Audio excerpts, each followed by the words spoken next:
just think you're the most beautiful woman I've seen in a very long time, and I would like to lick fondue off your... Cock? What?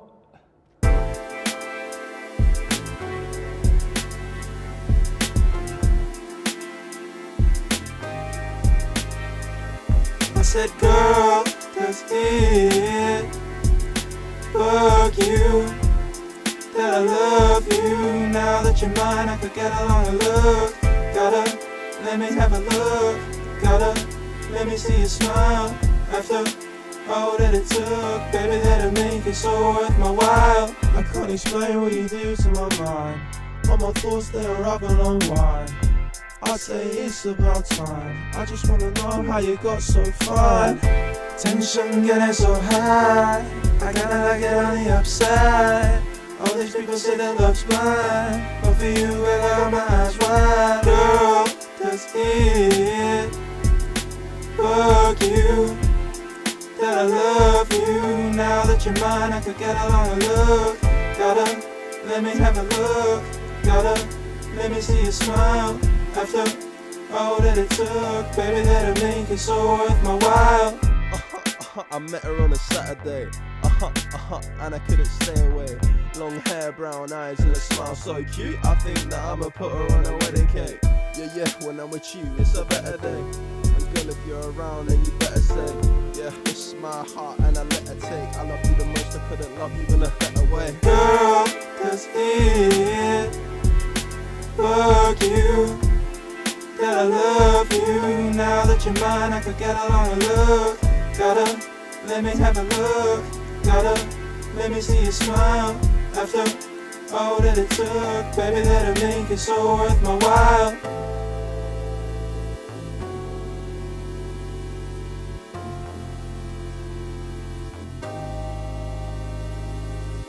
You feel me, I feel you. You know just what you do. So does it bug ya that I just love ya? You feel me, I feel you. You know just what you do. So does it bug ya that I just love ya? Girl, does it bug you that I love you? Now that you're mine, I could get along a look. Gotta let me have a look. Gotta let me see you smile. After all that it took, baby, that'll make it so worth my while. Girl, does it bug you that I love you? Now that you're mine, I could get along a look. Gotta let me have a look. Gotta let me see you smile. After all that it took, baby, that'll make it so worth my while.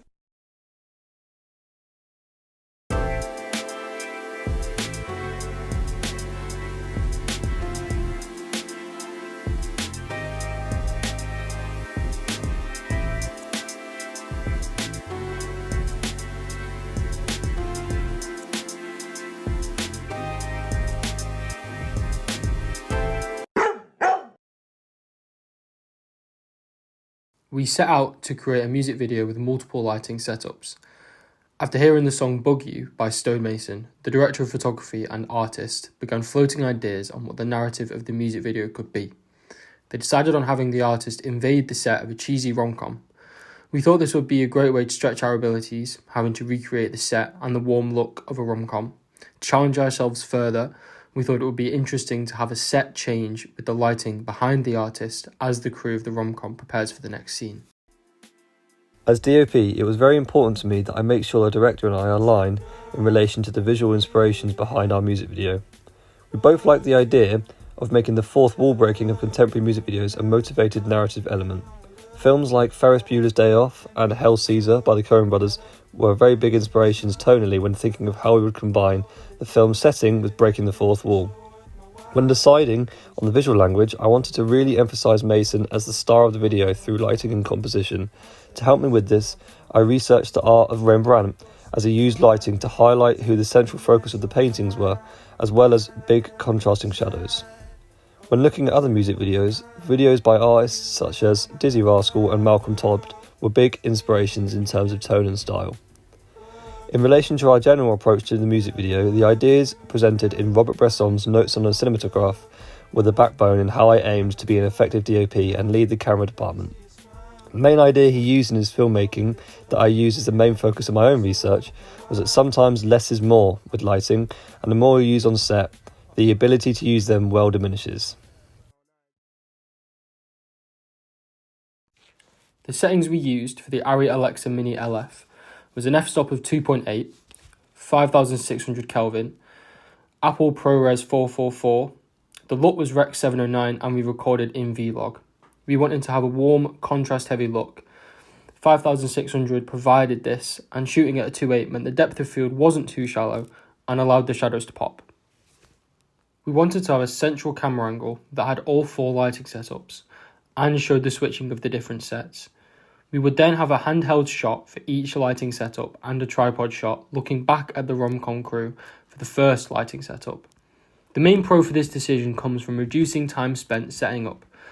After getting the shot of the crew and the handheld shots in the first lighting setup, we moved on to the high-angle tripod shot. We found the optimal location for it, and then it was left there for the whole shoot. We took the camera off to capture other handheld shots within different lighting setups. Perhaps we could have included a larger variety of angles.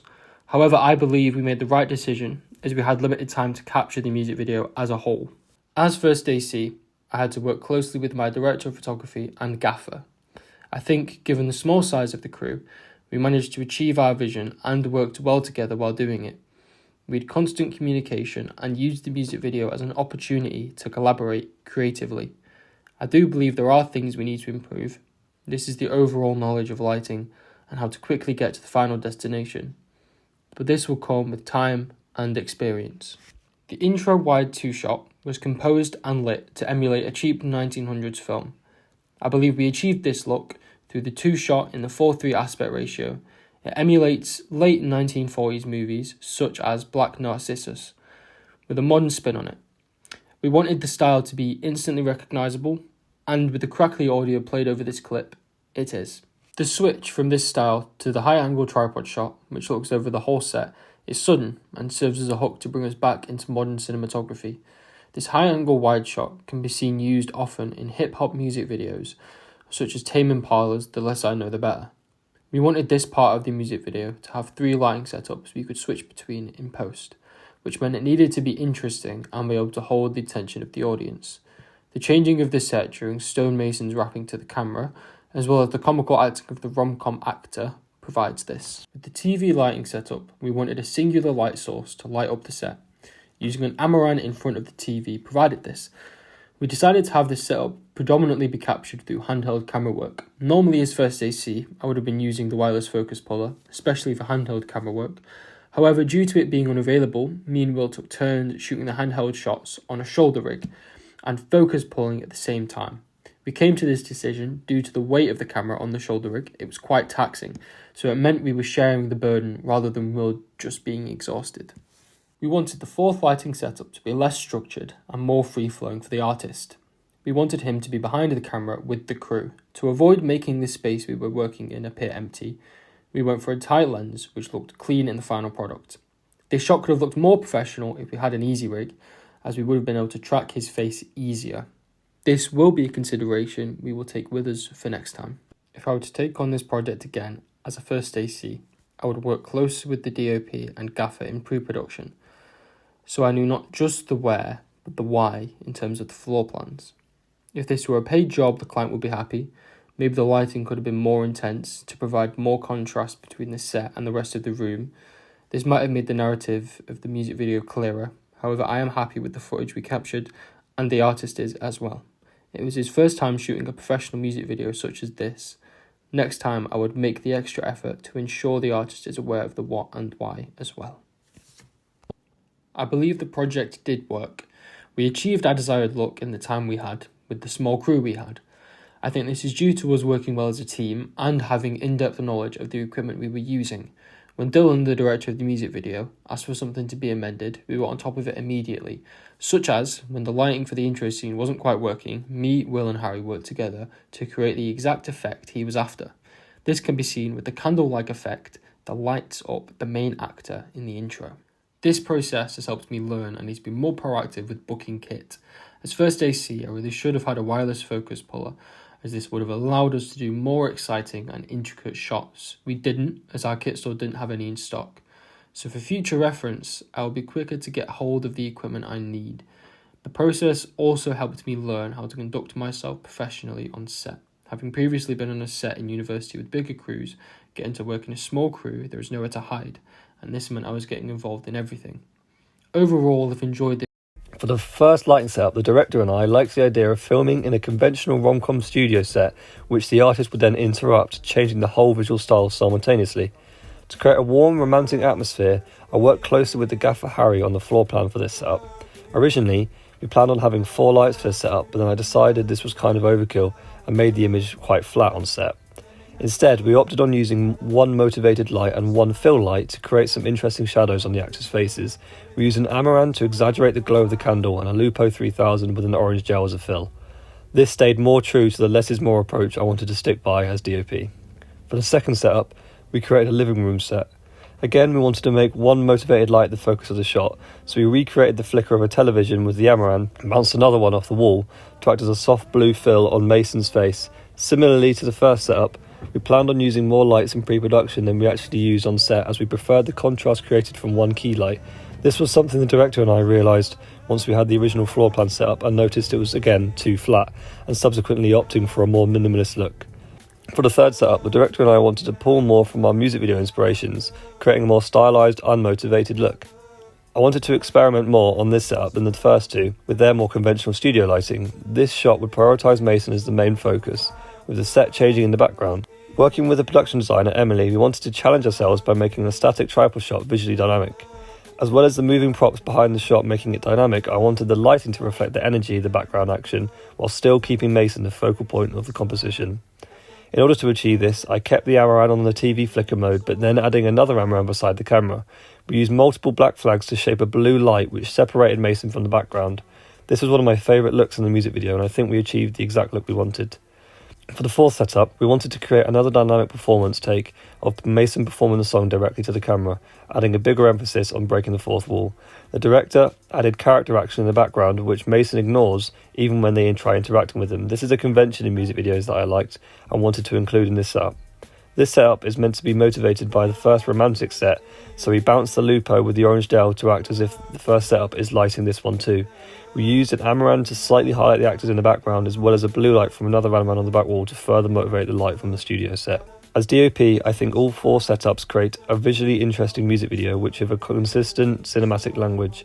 The mix of narrative and song performance shots keeps it engaging. Overall, I think we worked effectively as a crew on set. I think the director and I had a good working relationship that allowed us to change things in the moment on set and compromise on how we wanted the music video to look. As DOP, I believe I led the camera department well, making sure my creative vision was clear with the AC, Ben and gaffer Harry.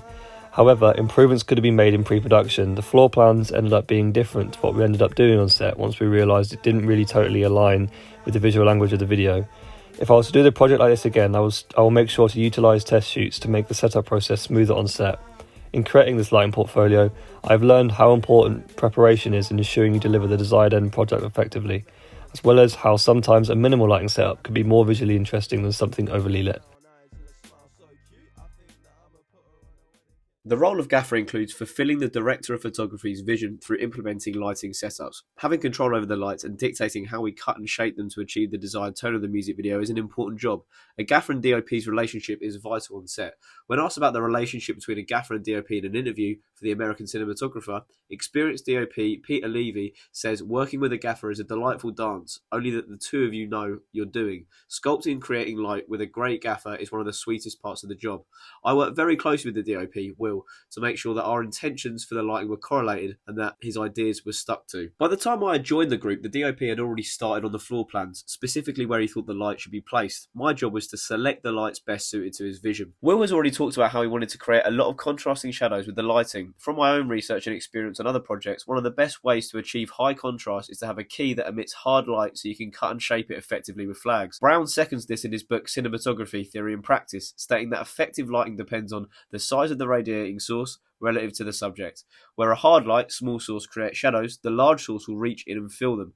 Hard light is characterised by the opposite effect. The transitional shadow area is relatively sharp and abrupt. From what was available on CISO, I thought the Lupo 3000 was an effective choice of key, given it boasts a COB LED. COB means chip on board. This essentially means lots of LED chips are combined together to create one unifying beam of hard light. Not only does this make it easier to control with flags, but its built-in barn doors also assisted us greatly when shaping the light to create contrasting shadows. The DOP also mentioned how he wanted a TV light and was also using candles as a light source in another setup. I thought that the best light that could help with both of those would be an Amaran because of its distinct versatility. It has a built-in TV and candle effect that proved very useful to us, whilst also serving as a great fill light in other shots. In pre-production, I believe me and Will worked well together to establish a basic plan for the lighting, but if I were to have this opportunity again, I would work out where and when we were going to use flags and reflectors. Working this out on set cost us valuable time that, if we were on a professional set, would cost us unnecessary money. In our first setup, we used flags to isolate the Lupo and mould it to our will. The close-up of holding hands seemed too flat, even after we took away a lot of the light that was originally in the floor plan. This meant that we had to cut the light further to get the desired contrast, resulting in a shot I was very happy with. Within the same setup, there is a close-up of the actor's face. I didn't know the director's intention was to make the shot black and white in post. Had I known this, I wouldn't have put a CTO on the light, and I would have turned up the intensity. This would have created a harsher shadow that amplified the film noir look they were trying to achieve. This was an instance of poor communication within the group, but regardless, I'm still happy with how the shot came out. The second setup was the tripod shot of Mason rapping. This was a setup that was used a lot within the video. As this setup changes colour, the camera remains in the same place. Because of this, we set up an Amaran as the key because of its dual colour abilities. We placed it to the right of the subject's face, as the floor plan dictated, and framed up to see how it looked. Although we were happy, I thought we could make the effect more stylised. Will mentioned how we wanted Stonemason to feel like the core of the music video, standing out from the rest. I decided to use a flag to cut off the Amaran and create a harsh shadow that plunged the bottom half of his body into darkness. This helped the top half of his body stand out more, reinforcing the focus on him as the central figure within the video. Another setup I feel I affected positively was the reaction shot from the crew when Stonemason crashed the romantic set. I used an Amaran to mimic the monitor light so that it hit the director's face. Details like this added more depth to the shots. The final setup was one that I was least pleased with. Although I still like aspects of it, I feel it isn't as visually striking as the others. The light that we used was too soft and spilled over to the actors' faces on set, not in keeping with the harsh contrast we set out to achieve. I would have used a Lupo instead of the Amaran and cut the light with flags. Although this would have been more time consuming, I feel like the shots would have been more consistent with the rest of the video. Overall, I believe I performed my duties as gaffer well. The selection of lights was effective for what we wanted and my research was well thought out. I definitely spent too much time on earlier setups. Flagging took a long time and it ended up taking away from later shots. Next time, I would focus on working both quicker on set and being more prepared coming into the shoot. As a group, I feel we worked really well on set. The best decisions came as a result of quick thinking whilst filming. Taking away the light to retain darker shots with more contrast was something that we thought of in the moment, as opposed to it being planned. We also communicated well and created a stable working environment where we were all heard and able to voice our opinion. When I was taking my time to flag, the group was patient and trusted my ability to improve the shots. The main takeaway I've gotten from creating this portfolio is how important flagging is to constructing a lighting setup and should be thought about as being as crucial as the lights in pre-production, not as an afterthought on set.